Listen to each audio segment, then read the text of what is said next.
Crestone, Colorado, one of the most mystical places I have ever experienced on this planet. And we're doing our retreat, Your Next Step.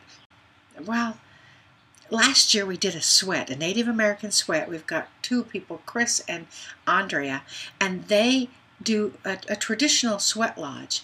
And during the sweat lodge, they'd never seen this either.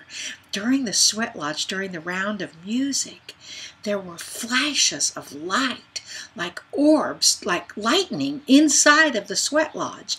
And the stones that you put in for the sweat, they sparkled like sparklers on the 4th of July. I mean, it was the most incredible thing I've ever seen, and Chris and Andrea had ever seen too.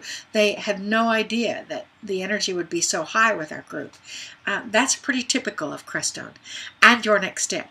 The energy of this retreat is to take you wherever you are to whatever your next step is. And we set the intention, and we've had some miraculous things happen there and miraculous results afterwards. Come join us. Come play with us. We'll have fun.